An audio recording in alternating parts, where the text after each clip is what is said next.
Hello guys, तो कैसे हैं आप लोग। आज हम बात करने वाले हैं बोरुतो मांगा चैप्टर 32 के बारे में। तो इस बार के मांगा के अंदर सारादा उचिया ने एक मैसिव इम्पैक्ट को छोड़ा है, जहां पर वो सारे के सारे मामोशी को अब एक साथ अपना मांगा की वो sharingan यूज करके ओहिरोमी के वजह से डिफीट कर दिया था। वो भी इतना सारा मामोशी को। अगर मैं रैंक वाइज लगाऊं तो सारादा के सामने कावाकी एंड बोरुतो भी कुछ भी नहीं है, बिकॉज उसकी ग्रेविटेशनल जो पावर है वो बहुत ही ज्यादा स्ट्रांग है। बिकॉज इतना ज्यादा पावर सोर्स सारादा उचिया है जिसका तोड़ अभी किसी के पास भी नहीं है, ओनली ऑन डायमंड को छोड़ के। अगर डायमंड की रिफ्लेक्टिंग पावर इसे रिफ्लेक्ट कर सकती है तो अच्छी बात है, नहीं कर सकती है तो और भी अच्छी बात है। This time Sarada Uchiha overpower बन चुकी है। लास्ट चैप्टर के अंदर हमने देखा जो पावर्स है वो हिरोमी की, सारादा यहाँ पर बहुत सारे ब्लैक होल बना सकते हैं। वो ब्लैक होल सबको खींच भी सकती है, बट इसका कंट्रोल खुद सारादा के पास होता है। फिर सारादा उचिया जिसे भी अपना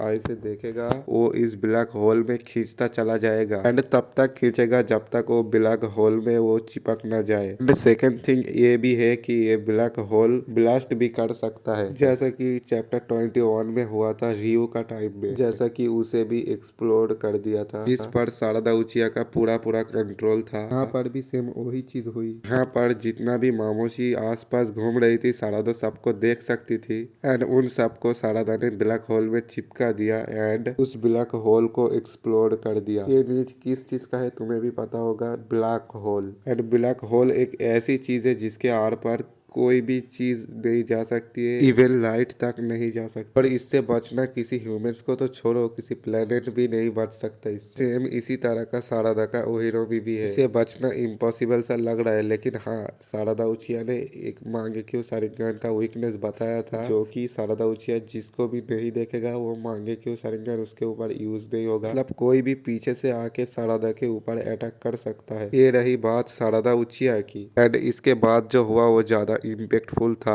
अपना मांगेक्यू शारिंगन अच्छे से यूज किया, बट उसका एक दिक्कत आ चुका है, जैसे कि हर एक उचिया को आती है, जो कि है आई डिसीज। बिकॉज अपना ज्यादा शारिंगन यूज करने के वजह से यहाँ पर सारादा इतना ज्यादा अपना मांगेक्यू शारिंगन को यूज करा है, उसके कारण अपना आई से अब खून आ रहा है। अगर यहाँ पर हिस्ट्री की बात किया जाए तो सास्के का भी सेम ऐसा ही हुआ था। पर सारादा उचिया के बारे में बात करूँ तो सारादा उचिया अभी तक अपना सुसानो भी यूज नहीं किया, उसका आई खराब होने लगा। बट सास्के ने 4-5 बार तो अपना सुसानो यूज किया, उसके बाद ही खराब होने लगा था सास्के का आई। जैसे कि सास्के अमातेरासु यूज करता था वैसे ही सारादा भी ओहिरो भी यूज कर रहा है। ये तो बहुत लो लेवल का हो गया, बट आई नो सारादा ने अपना विजन्स को दोबारा से कैसे ठीक किया। पर मेरे ख्याल से हो सकता है सारादा ने अपना मदर का पावर यूज किया है, जैसे कि उसका रिकवर होना भी बनता है। और यहाँ पर दिख भी रहा है कि वो डेल्टा के साथ आगे भी जा रहा है, बट ये भी कोई सॉल्यूशन नहीं है। यहाँ पर सारादा टेम्पलरी हिल हुई है, लेकिन सारादा यहाँ पर कर भी क्या सकती है, उसको पता चलेगा कि उसका विजन चला जाएगा, उसके बाद वो क्या करेगी। सारादा के पास यहाँ पर दो रास्ते हैं। पहला रास्ता कि वो हिदारी को ढूंढे एंड उससे फाइट करे एंड सास्के को क्लोग्रिम से फ्री करे, एंड उसके बाद सास्के का आई अपने आई के साथ इम्प्लेंट करे एंड उससे उसका इंटरनल मांगेक्यू शारिंगन भी अवेक हो जाएगा। पर यहाँ पे सबसे ज्यादा दिक्कत यही है कि वो ये नहीं करेगी क्योंकि वो इसका पापा है ऑफकोर्स। और दूसरा तरीका ये है कि वो उसकी मदर से 100 हीलिंग टेक्निक को मास्टर करे, और 100 हीलिंग टेक्निक को मास्टर करने के वजह से उसका बॉडी में जो पेन हो रहा होगा वो उसको आराम से हैंडल कर सकता है। और मेरे ख्याल से वो तो कभी भी पहला रास्ता नहीं चुनेगा,